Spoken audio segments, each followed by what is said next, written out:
Hello, నేను CS రావు. ఢిల్లీ సీఎంగా ఎవరు కాబోతూ ఉన్నారు? 27 సంవత్సరాల తర్వాత అధికారంలోకి వచ్చినటువంటి బీజేపీ ఢిల్లీ అసెంబ్లీకి ఎవరిని సీఎం చేయబోతుంది అనే దాని మీద విస్తృతంగా చర్చ జరుగుతుంది. రామ్లీలా మైదాన్లో బుధవారం రోజు 4:30 ప్రాంతంలో ప్రమాణ స్వీకారం అయితే చేయబోతున్నారు కొత్త ముఖ్యమంత్రి. లెజిస్లేషన్ బీజేపీ సంబంధించిన సమావేశం కాబోతుంది. బీజేపీ లెజిస్లేషన్ పార్టీ ఆ సమావేశంలో సీఎం అభ్యర్థి ఎవరు అనేది ఫైనల్ కాబోతుంది రేపు, అంటే బుధవారం రోజున. జనరల్గా మనం బీజేపీ యొక్క ఆనవాయితీని తీసుకుంటే కనుక అబ్జర్వర్స్ని పంపిస్తూ ఉంటారు, సీనియర్స్ని ఢిల్లీ నుంచి అధిష్టానం. ఆ అబ్జర్వర్స్ పరిశీలించిన తర్వాత వాళ్ళు కొన్ని పేర్లు చూసిస్తే వాటిలో ఒకటి పికప్ చేసి నరేంద్ర మోడీ గారు లేదా కేంద్ర హోంశాఖ మంత్రిగా ఉన్నటువంటి అమిత్ షా గారు, నడ్డా గారు, బీజేపీ జాతీయ అధ్యక్షుడు, వీళ్ళందరూ కలిసి ఒక పేరును ఫైనల్ చేసి సీఎం అభ్యర్థిని ప్రకటిస్తారు. ఆ తర్వాత ప్రక్రియ జరిగిపోతుంటుంది. సేమ్ ఇలాంటిదే ఇటీవల జరిగినటువంటి ఎన్నికల్లో అనూహ్యంగా ఈక్వేషన్స్ని మార్చేశారు. హర్యానా, రాజస్థాన్, మధ్యప్రదేశ్, ఛత్తీస్గఢ్, ఒడిస్సా. సో ఈ రాష్ట్రాల్లో ఏ విధమైనటువంటి ఈక్వేషన్స్ని తీసుకున్నారో అలాంటి ఈక్వేషన్ తోటి ఢిల్లీ సీఎంని ఎంపిక చేసేటువంటి అవకాశం ఉంది. ఎందుకంటే బీజేపీ అధిష్టానం ఒక నూతన పందాలో వెళ్తూ ఉంది. ఆ పందాను కొనసాగిస్తూ ఉంది. ఢిల్లీలో కూడా అదే కొనసాగించేటువంటి అవకాశం ఉంది. మరి ఢిల్లీ సీఎం ఎవరయ్యేటువంటి అవకాశం ఉంది? దీని మీద చాలా విస్తృతంగా చర్చ జరుగుతుంది. ఈ నేపథ్యంలో ఢిల్లీ సీఎం ప్రమాణ స్వీకారానికి మాత్రం ఎన్డీఏకి సంబంధించినటువంటి లీడర్లు అందరూ కూడా హాజరు కావడానికి సెలబ్రిటీస్ అందరికీ ఆహ్వానం లభించింది. అక్కడికి వెళ్ళాలనేటువంటి ఆహ్వానం అందుకున్నటువంటి ఆంధ్రప్రదేశ్ ముఖ్యమంత్రి చంద్రబాబు గారు, ఎన్డీఏలో కీలకమైనటువంటి లీడరు, ఆయన కూడా కేబినెట్ సమావేశాన్ని 20వ తారీఖున వాయిదా వేసుకున్నారు. అంటే ఖచ్చితంగా ప్రమాణ స్వీకారం బుధవారం రోజు మధ్యాహ్నం ఉండబోతుంది. అయితే సీఎం ఎవరు అనేది చాలా ఆసక్తికరమైనటువంటి అంశం. ప్రధానంగా 4-5 పేర్లు వినిపిస్తూ ఉన్నాయి. ఈ 4-5గురిలో ఒకళ్ళు మాత్రం ఖచ్చితంగా ఉండేటువంటి అవకాశం ఉంది అనేది నేషనల్ మీడియాలో కానీ ఢిల్లీ వర్గాల్లో కానీ వినిపిస్తుంది. ఎవరు ఆ 4-5గురు? వాళ్ళలో ఎవరయ్యేటువంటి అవకాశం ఉంది సీఎం అనే దాని మీద మనం ప్రాబిలిటీస్ కనుక తీసుకుంటే ఫస్ట్ నేమ్ వచ్చేసి పర్వేష్ వర్మ.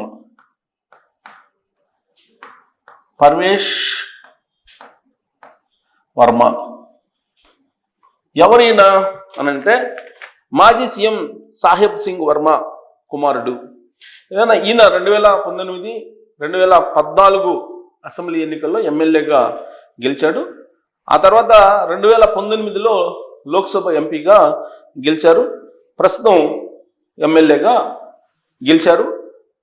అది కూడా కేజ్రీవాల్ మీద గెలిచారు. స్వల్ప మెజార్టీతో గెలిచారు. సుమారుగా 4000 పైచిలకు మెజార్టీతో గెలిచారు.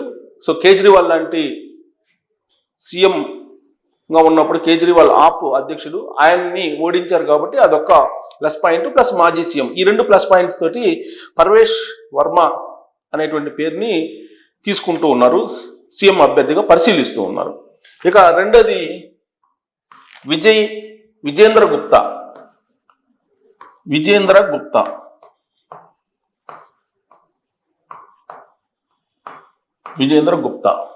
ఎవరు ఈయనంటే ఇప్పటి వరకు ఢిల్లీలో 3 సార్లు ఢిల్లీ కార్పొరేషన్కి కౌన్సిలర్గా ఎంపికయ్యాడు. ఇతను సీజన్డ్ పొలిటీషియన్, బీజేపీ తోటి ఉంటారు. అలాగే పర్వేష్ వర్మ కూడా బీజేపీని. వీళ్ళందరూ కూడా బీజేపీకి సంబంధించినటువంటి మూలాలు ఉన్నటువంటి వాళ్ళే వీళ్ళందరూ కూడా. ఈయన సీజన్ పొలిటీషియన్గా పేరుంది.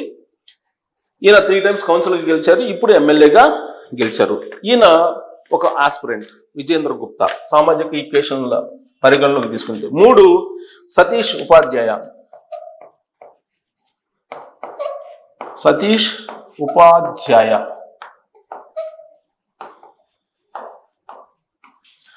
ఈయన ఎవరు అని అంటే veteran BJP leader.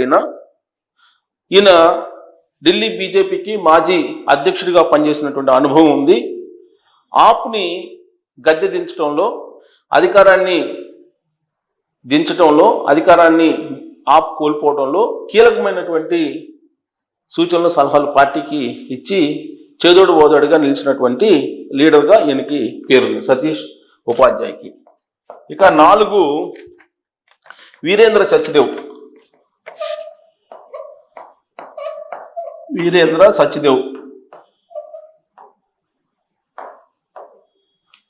Virendra Sachdev. ఎవరు ఈ వీరేంద్ర సచ్దేవ్ అంటే బీజేపీకి ప్రస్తుతం అధ్యక్షుడు, ఆయన చీఫ్గా ఉన్నారు.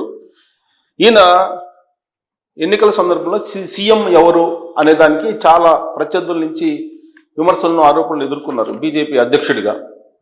ఆయన అధిష్టానం నిర్ణయిస్తుంది. ఎన్నికలు అయిపోయిన తర్వాత అధిష్టానం ఎవరిని ఎంపిక చేస్తే వాళ్ళనే ఎంచుకుంటారని చెప్పారు.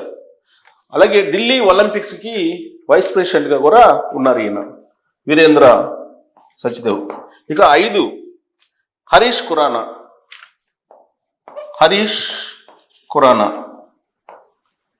ఎవరి హరీష్ ఖురానా అని అంటే ఈయన మదన్ లాల్ ఖురానా మాజీ సీఎం ఢిల్లీ, ఆయన కుమారుడు ఈ హరీష్ ఖురానా. రాజకీయంగా చాలా బలమైనటువంటి మూలాలు కలిగినటువంటి లీడర్ ఇతను. ప్రస్తుతం బీజేపీ అధికార ప్రతినిధిగా కూడా ఉన్నారు. చాలా చురుకైనటువంటి పాత్రను పోషిస్తూ ఉంటారు బీజేపీలో. ఇక 6 రేఖా గుప్తా.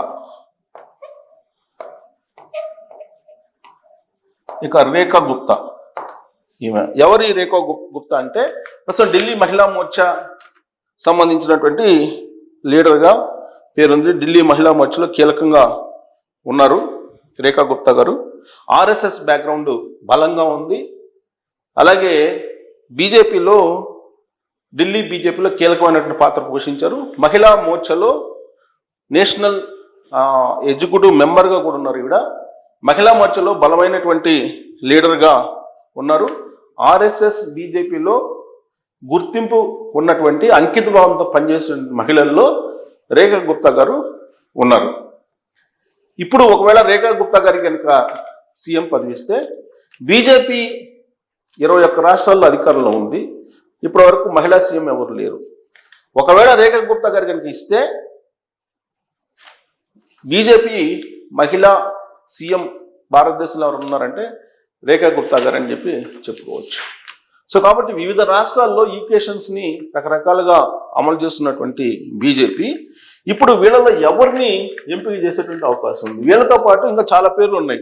పవన్ వర్మ, ఆశిష్ సూద్, శిఖారాయ్, రవీంద్ర ఇంద్రజిత్ సింగ్, కైలాష్ గంగావత్, ఇలాంటి వాళ్ళు ఉన్నారు. దాదాపు ఒక 10 మంది సీరియస్ ఆస్పిరెంట్స్ ఉన్నారు. ఈ 10 మంది సీరియస్ ఆస్పిరెంట్ నుంచి ఒకరిని పికప్ చేయాలి బీజేపీ అధిష్టానం. ఈ బాధ్యతను 2 పరిశీలకులకు అప్పచెప్పారు, 2 అబ్జర్వర్స్కి అప్పచెప్పారు. వీళ్ళు రేపు ఈ పనిలో ఉంటారు. అబ్జర్వర్స్ ఎవరిని పికప్ చేసుకోవాలి అనే ఒక ఫీడ్బ్యాక్ ఇస్తారు. ఆ ఫీడ్బ్యాక్ని బేస్ చేసుకొని ఢిల్లీలో ఉండేటువంటి బీజేపీ అధిష్టానం బీజేపీ లెజిస్లేషన్ పార్టీ సమావేశాన్ని నిర్వహించిన తర్వాత సీఎంని ఎంపిక చేసే అవకాశం ఉంది. సో కొన్ని గంటల్లోనే బీజేపీ సీఎం అభ్యర్థి ఎవరు అనేది వెల్లడి కాబోతుంది. అయితే పోలింగ్ అయిపోయింది. 48 స్థానాల్లో బీజేపీ గెలుచుకుంది ఢిల్లీలో. 27 సంవత్సరాల తర్వాత లభించినటువంటి గెలుపు, దాని మీద సంబరాలు చేసుకున్నారు.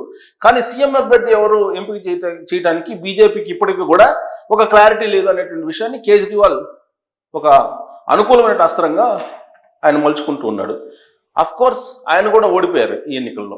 అయినప్పటికీ పార్టీ చీఫ్గా ఆయన బీజేపీని టార్గెట్ చేయడానికి ఒక అస్త్రంగా దీన్ని ఎంపిక చేసుకున్నాడు. బహుశా అది పనిచేయకపోవచ్చు. కానీ పోలింగ్ అయిపోయి ఎన్నికల ఫలితాలు వచ్చి కూడా దాదాపు 2nd వీక్ వస్తుంది. 2nd వీక్ వచ్చి 3rd వీక్లో కూడా ఎంటర్ అవుతున్నాము. అయినప్పటికీ సీఎం అభ్యర్థి ఎవరు అనేది బీజేపీ వాళ్ళు తాచారం చేస్తున్నారు. ఇదే రాజకీయంగా ఆ పార్టీని టార్గెట్ చేయడానికి ప్రత్యర్థులకు లభించినట్టు ఒక అస్త్రం. దానికి బుధవారం తోటి తెరదింపుతుంది బీజేపీ. ఎవరు సీఎం అని అంటే నా ఎక్స్పెక్టేషన్ వర్మ లేదా గుప్తా, ఈ రెండిట్లో ఒకటి అయ్యేటువంటి అవకాశం ఉంది. ఎందుకంటే ఇప్పటికీ కూడా స్వాతంత్రం వచ్చిన తర్వాత భారతదేశ రాజకీయాలను తీసుకుంటే బ్రాహ్మణ ఆధిపత్యం ఢిల్లీలో చాలా సీరియస్గా ఎక్కువ ఉంటుంది. ఇది ఎవరు అవునన్నా కాదన్నా బ్రాహ్మిన్ నాన్ బ్రాహ్మిన్ అనేటువంటి వాదం చాలా బలంగా ఉంటుంది అక్కడ. అలాగే నార్త్ సౌత్ అనేటువంటి ఫీలింగ్ కూడా ఉంటుంది. కాకపోతే నార్త్ సౌత్ ఫీలింగ్ అక్కడ ఇప్పుడు పనిచేయదు ఈ ఎంపికలో, ఢిల్లీ సీఎం కాబట్టి. సో బ్రాహ్మణ్ నాన్ బ్రాహ్మిన్ అనేటువంటిది ఒక అభిప్రాయం ఉంది. బీజేపీ అనగానే కొంచెం ఎక్కువగా బ్రాహ్మణవాదాన్ని వినిపించేటువంటి వాళ్ళు దాంట్లో ఉంటారు అనేటువంటి ఒక అభిప్రాయం ఉంది. కానీ నరేంద్ర మోడీ ప్రధానమంత్రి అయిన తర్వాత అలాంటి అభిప్రాయానికి తెరదించుతూ వస్తున్నారు. ఇప్పుడు దాంట్లో భాగంగా మనం కనుక చూసుకుంటే ఎవరు సీఎం అయ్యేటువంటి అవకాశం ఉంది అని ప్రాబబిలిటీస్ లెక్కేసుకుంటే నా ప్రాబబిలిటీ ప్రకారం రేఖా గుప్తా గారు ఫస్ట్ ప్రాబబిలిటీ. రేఖా గుప్తా గారు ఢిల్లీ సీఎం అయ్యేటువంటి అవకాశం, that is first probability. 2 Vijayendra Gupta, రెండో ప్రాబబిలిటీ. 3వ ప్రాబబిలిటీ పర్వేష్ వర్మ. కానీ జాతీయ మీడియాలో మాత్రం ఇదేమవుతుంది, ఫస్ట్ ప్రయారిటీ వర్మకి ఇస్తున్నారు, పర్వేష్ వర్మకి ఇస్తున్నారు. సెకండ్ ప్రయారిటీ విజయేంద్ర గుప్తాకి ఇస్తున్నారు. థర్డ్ ప్రయారిటీ రేఖా గుప్తా గారికి ఇస్తూ ఉన్నారు. కానీ నేను కూడా ఢిల్లీలో పనిచేశాను. ఢిల్లీలో నాకు కూడా కొలీగ్స్ ఉన్నారు, స్నేహితులు ఉన్నారు. రకరకాల సోర్సెస్ నుంచి నాకు అందుతున్నటువంటి సమాచారం ప్రకారం అయితే ఫస్ట్ ప్రయారిటీ రేఖా గుప్తా, రెండో ప్రయారిటీ విజయేంద్ర గుప్తా, మూడో ప్రయారిటీ పర్వేష్ వర్మ అని చెప్పేసి భావించడానికి నాకు ఉన్నటువంటి కొన్ని ఆధారాలు. బట్ ఇది మిస్ కావచ్చు కూడా. బట్ యాజ్ ఏ జర్నలిస్ట్గా నేను ఎక్స్పెక్ట్ చేస్తాను అంతే, ఇది కన్ఫర్మ్ అని నేను చెప్పలేను. బట్ నాకున్న సోర్స్ ప్రకారం నా ప్రాబబిలిటీస్ ఇలా ఉన్నాయి. మరి ఢిల్లీ సీఎం ఎవరు అయ్యేటువంటి అవకాశం ఉంది, ఎవరిని ఎంపిక చేసేటువంటి అవకాశం ఉంది, బీజేపీ అధిష్టానం ఏ కోణం నుంచి ఎంపిక చేసే అవకాశం ఉంది అనేది మీరు కూడా కామెంట్ రూపంలో తెలియజేయచ్చు. Thank you very much.